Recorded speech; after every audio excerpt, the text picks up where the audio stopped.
Hello and welcome to the HGC Open Division North America Cup number 6 here on the HeroesHype channel. I am Feer. I'm here with my pal CavalierGuest. We're here to cast some games for you tonight. How you doing, man? How are you? Ooh, I'm not I'm doing really great tonight. How you doing tonight, Feer? There we go. I'm doing great. Okay, we got you. Mike Just a little bit of production transition into the tournament. Dude, I'm doing great. I'm so excited. We're coming into the latter end of Open Division off the backs of the Eastern and Western clashes. You take some time to check those out, get a little bit of top tier action. Yeah, actually, I had a viewing party for the finals of Eastern Clash. So I was up quite late on my Discord, and those games are just bloodbaths. Like, you compare Eastern Western Clash, the main difference in my mind is Eastern Clash was just so incredibly aggressive by comparison. You know, kill counts in the 20s and 30s some games, whereas Western Clash was kill counts in like the single digits in a lot of games. It was not quite in the same league, shall we say, but it's going to be a little bit of a step down from that. We're going to do the NA Open Division Cup number 6 tonight, the second to last cup for the Open Division. And it's actually it's going to be an interesting journey for a lot of these teams because, you know, the scores tonight are going to basically determine who maybe the top 5, top 6 are. Maybe not their placements, but whether or not they get to go at all. They're going to be unpassable if they end up getting the position they want tonight, even if they somehow don't show up or fail next week. And then there's going to be teams that are aspiring that if they don't do well tonight, no matter how well they do next week, aren't going to make it.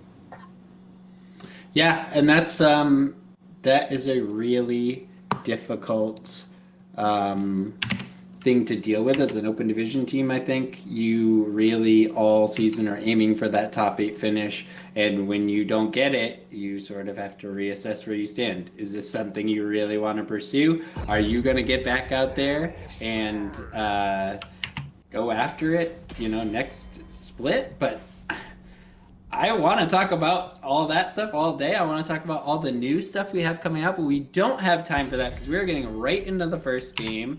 I just want to review. We're on the Azmodan Raynor balance patch, so we're going to be on the same balance patch as the Eastern and Western clashes. White main is not yet available.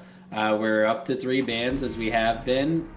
And we're starting off with Order of the Sleeping Dragon against Chumps and Champions, and we're jumping right into Infernal Shrines. Yeah, looks like some pretty standard bans coming out from both teams. Genji and Yrel banned. Yrel, easily the most dominant offlaner right now overall in the meta. Genji's just a hero that's frustrating to play against because your entire team needs to play around him. It's not just like you 1v1 him with someone. Everyone needs to change how they play when he's on the map. If he's a good Genji, and it's difficult to deal with. It's easier just to ban him out. And then Deckard being banned out. Deckard's probably the most popular support right now overall. Yeah, I feel like his survivability mixed with his setup potential sort of makes him, I hesitate to use the term new Malfurion, but he's very similar in role. I don't think he'll ever be quite as powerful as Malfurion has been in various incarnations, but Deckard definitely seems like the prominent, powerful support right now. At this point, with 2 offlane bans, I'm kind of hoping we see an offlaner picked up in the 1-2 for them, and if not, I have to assume they're targeting a specific player's hero pool. Obviously, at this point in the tournament, these teams have played against each other for weeks. They know everyone on the opposite teams. There is targeting that can happen. And that Deckard ban is making me wonder if they're going to be some sort of... No, it's going to be Johanna. I was wondering if it's going to be a first pick Alexstrasza. I think we might see Alexstrasza in the 2-3 here. I agree. I think Alexstrasza is extremely high priority here, but it looks like we've got different plans coming out with a Diablo and Maiev pickup. Strong combo potential coming out of OSD. Diablo has risen in popularity and strength a lot in the last couple patches, so excited to see this. It's so interesting to me because Diablo has a favorable tank matchup into Johanna for the most part. There's counterplay on both sides, but Maiev, the blind from Johanna, the unstoppable on Johanna, actually shuts down Maiev quite heavily if you understand how to deal with her as Johanna. So picking her into a first pick Johanna is setting yourself up for a high execution level game. You have to execute better than the enemy team in order to win from that point onward. And then the Malfurion and the Auric picked up, locking their offlaner early. And then we see, this is the issue when you do this, they have 2 offlaners banned and 1 taken. They've limited their options for offlane by quite a bit here. Yeah, they definitely have limited OSD's options, but I still think there's lots of powerful options available. I'm not sure if offlane choke is specific to a player. They're trying to target the player because it does feel like there's enough viable options in the offlane role right now that's sort of a risky notion, especially going for a Leoric, who is good. I definitely think Leoric has a lot of power, but not considered one of the highest priority picks. And a Greymane Kael'thas ban, those are kind of both worth noting, I feel like. Greymane has that cursed bullet for Diablo. It allows you to get him 100 to 0'd with the burst damage, even if he's at high souls. Kael'thas, we saw him picked up at Eastern Clash a couple of times on shrines specifically. He has that intense wave clear, and it's really hard to flank him. Lunara Thrall, so sticking, of course, Enigmatic, for those of you who don't know, was a GM Lunara one trick. He's picked up Hanzo recently, but in my heart, he's a Lunara one trick. He's been playing quite a bit of things. I've cast him. I think I cast him in the HeroesHype Amateur Series, or maybe I was watching Open Division recently, but he's been playing Tracer, Hanzo, really branching out, and I think that's worked for him in this team. But he's a terrifying Lunara. I used to play with Enigmatic every day, and he is a terrifying Lunara. And a Tracer Zul'jin coming back on the back end. So, Tracer, not too unusual, but Zul'jin, that's... I mean, you saw the Tracer coming because they picked Malf. You generally pick Malf because you want the Tracer, especially with his nerfs. He doesn't have Ice Block anymore. You need to have something you're enabling specifically, or some combo wombo. And I didn't think we were going to see Medivh or Zeratul or anything like that. That's an Ana into a Tracer. An Ana into a Tracer, and Ana is just extremely vulnerable to the Zul'jin as well. I know that the Zul'jin is going to have trouble closing the gap. Lunara, Maiev, Thrall are going to be difficult to deal with. We have some spicy, dare I say, drafts for the first game here on Infernal Shrines. I am not sure what to think of these. They start very normal and they get very NA Open Division by the end. I mean, we are going to have significantly better shrine control coming out of that Leoric once he has Neil Peasant's level 4. Johanna has that Condemn. We have Nature's Culling at 4 for Lunara. That will help a little bit, and potentially some lightnings, some chain lightning steals. But I think they're going to have to win the team fight to win the shrine. But they do have that potential with the Maiev pulls. But again, it's into a Johanna. If she gets that blind off at the right time and negates Maev's W, a lot of their engagement goes away. They have a slightly stronger 10. It's going to come down a lot to execution this game, whether or not the Ana positions. With multiple melee like this, you have the Thrall, Diablo, and the Maiev. You're going to often end up in situations where Ana's Qs are getting body blocked, and the person that needs healing isn't going to get them unless you're really good about your spacing. That's something that even pro teams who have tried to play Ana have struggled with. So, yeah, that is it's going to be high execution coming out from OSD for sure. So. We'll see. We'll have to see in the execution here as we get into game 1 on Infernal Shrine. So on the left side, we have Order of the Sleeping Dragon. We have Manby playing Thrall, Woven on Maiev, Trent playing that Ana, Corgi Booty on Diablo, and Enigmatic coming in on the Lunara. On the right hand side of the map, we do have CNC, IG Planetary on Tracer, Shaka Ganar on Malfurion, Turd Ferguson on Zul'jin, Ace of Spades 2 on Leoric, and Jaqen Hagar on Johanna. A faceless man playing a paladin. Who would have ever thought? I guess technically he can play any hero you want. It's fine. You just put a good face on him. He's faceless man. He's good at everything. He's practiced everything. He's just killed the paladin and took her face and put it on himself. I don't expect to see too much early skirmishing here from either team, and exactly just that. Both teams sort of spread out. A little bit of a stun on the Jack in the car. Actually, if the body blocks are good, this might be an early pick. I believe, yeah, it will. Wow. Oh, yeah, she dodged. He needed to hit his D a lot sooner, but he gets points for missing the body block. He actually cannot hearth. He needs to get that soak before he ends up backing. Yeah, so basically that back is just as effective as a death this early game. He misses that first wave of soak. It's pretty much the same time lost.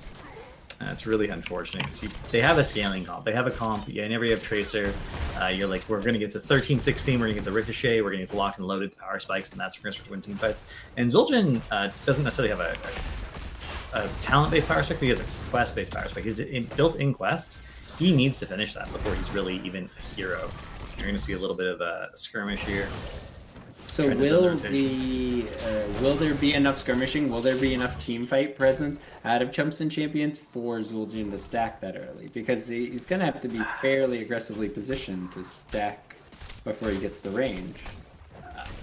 I think their plan is Leoric double soaks during the first objective, and they try to stack as much as they can during the first objective. That's what I would assume would be the case. I don't know if that's going to go well for them, is the thing. We've seen Zul'jin very rarely in pro play. Saw him in EU on Sky Temple, and their strategy on Sky Temple was they just always did boss. From the moment boss was up, they just kept doing it. A little bit of an invade here, and Corgi Booty is going to be stuck on the point. And look at that, Zul'jin's actually getting a reasonable number of stacks here, and they still get the camp. And Tracer is getting good penetration on the backline on that Enigmatic, having to recall out, but Zul'jin manages to finish it off, and Woven will have to mount up and evacuate there. So not too effective of an invade by OST. I think they thought they had the early game team advantage without Zul'jin stacked, but not quite enough to take the enemy camp away there. Not quite enough. You can see, even despite that death, they aren't really falling behind on macro. The incredible wave clear of Maiev. Maiev actually has so much wave clear. We saw that Western Clash when Snitch was playing her. He even did an interview about it. Essentially, he just plays her as a double soak hero until the late game when her power spikes come online, and she has this incredible team fight potential. So interesting to see that trickling down into the amateur scene. People starting to do more double soaking, more soaking in general with Maiev. Oh, Corgi Booty, nice charge for the minion to get to the Malfurion, and Shakuganar may actually end up going down. He does. Tries to root for the self heal, but it's not enough. Turd Ferguson gets 3 more stacks there, but I don't think trading your Malfurion for 3 stacks is super worth it. No, it really heads up play by Corgi Booty, recognizing Malfurion out of position. And like you said, charging the minion, getting that little move speed buff and just setting up the kill perfectly. Now it looks like OST's gonna take a quick lead on the Shrine, probably about 20 minions before Chumps and Champions manages to move in here to contest. And here's my concern. They're gonna lose this. There's no chance at this point in the game that they get it without his stacks finished. Turd Ferguson ends up going down. And Leoric's not soaking, so they're gonna get the kill on the Tracer. Manby barely gets away there. 6% scaling on Tracer, but early game damage, not so hot. Very difficult there, and you're right. You have Neil Peasants. That is Rebel. It's not Neil Peasants. No, it's not Neil Peasants. But anyway, without Neil Peasants, Leoric is still incredibly good at wave clearing. And you're right. It is odd that when Malfurion died, Ace of Spades did not just immediately rotate down and soak. Now the Punisher is going to be coming down the top lane. It's a Mortar Punisher, so not Arcane, but it's a little more powerful than Frozen, that's for sure. Let's see who ends up jumping it. They end up letting Mouth jump it, and Diablo is going to come in and follow up on that. Shakuganar could end up dying here, but he's going to be fine for the moment. The sidewall didn't go down quite as fast as they wanted. Corgi Booty is going to be fine. They're going to get at least the front wall here. And you can see with this aggression, if they get even a single pick here, the entire fort will go down. From pro play, we're sort of going to be up any second. And it's going to go down. So we're conditioned from pro play to only see a front wall go down. But even that much damage on the fort is unusual, and it just comes down to that aggression as they went over the wall. And the bush game. Beautiful aggression here coming out from OSD. Not quite enough to secure a kill, but it's going to put CNC on the back foot. They're going to have to rotate safely for the rest of the game because they know that OSD is pulling moves like this. And now almost a full level lead going over to OSD. Chumps and Champions is really going to have to start clearing waves and spreading out, making sure they maximize their experience while not making any mistakes. But this OSD team is really liable for exploiting these tiny mistakes, tiny rotational missteps from CNC. Yeah, they did something really nice there. They actually gave the camp vision over the wall so that it would get that fountain. That's something you should always do on Infernal Shrines. If you invade the enemy team's camp and their fountain is still up, use abilities to get vision over the wall. Diablo's Firestomp, Lunara's Wisp, Lunara's Q, whatever you have available that it's ranged, you hit the well, it gives camp vision to the camp, and the camp will finish off that fountain. And that's important because this is the shrine. The next shrine is going to be mid. And OSD will have the fountain advantage. CNC will not be able to tap and re-engage at any point. Mouth face checks the bush, gets pulled down by Mad at the bottom here, and barely gets away 270 health. Now, it's very likely now that OSD will have their heroic abilities up in time for this next shrine, and that Chumps and Champions won't. Although these spawn seems a little bit delayed here, so holding out for Chumps and Champions, they're going to have to back up and give some real estate up, as there is a heroic advantage right now for OSD. Yeah, they have the camp pushing. They will lose the minion wave soon, so they'll have to back up and wait for the minion wave. They can continue to protect the camp, however, and wait for the minion wave. You can see a few root stacks coming in from Shaka Gunnar there. I don't think they're actually looking for anything in particular. We are going to see the charge on the wall. You don't want to line up like that, and Fred Ferguson going to go down that lightning breath, and that is going to guarantee secure the keeping. Bouncy House comes out, and that's going to be another kill on Elfrine. The sleep dart onto Johanna, but it's not. Maybe it's enough. They get 3 kills here. Again, charging to the minion. Corgi Booty not able to pull off that trick twice this game so far, anyway. And they use their tan advantage to get the fort. It's really important to note that if CNC had soaked safely, if they just soaked all their lanes, it's 3 minutes between objectives. Each lane's worth about a third of a level per minute, which means it's a level per minute. They ended at 7.5. If they'd been soaking every single lane and just given that fort, they would have 10 right now and be ready to contest the objective on time. But they didn't. And so now the objective's going to come up with them not quite having 10, and they're going to have to give at least the first few skeletons. Yeah, I'd like to see a lot more safe soaking. I'd like to see Malfurion and Zul'jin on their mounts in the back line for these kind of soaking situations. And now OSD is sort of running away with this. There is even talent tiers right now, but OSD is going to try to take this objective here and push that into a 13 to 10 advantage. Jack and Akar moving in, but taking a lot of damage.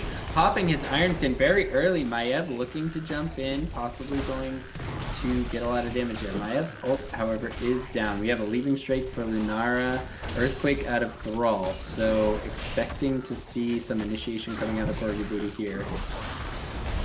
On to Zul'jin. Shaka Gunnar also taking a ton of damage from the Maiev tether, and it's going to be a double kill, instantly falling to the Flame Breath as Leoric tries to escape on the back end. He is also going to fall to the Lunara poison damage. IG Planetary trying to do all that they can, but this is really difficult. Yeah, I think with that is going to be another objective going over to OSD. They should be able to get the mid fort fairly securely here since they already finished off of that mid wall. Top fort has a minion advantage for them. It should end up going down. And at this point, at a 3-level deficit that's only going to continue to increase, CNC is past the point of soaking. They need to definitively win a team fight and get multiple kills to have any chance of coming back in this game. It's just OSD can just play the slow game here, and they will eventually grind it out if they don't make any mistakes. So that being said, CNC has to win a team fight, not make mistakes, and they have to exploit a mistake of OSD.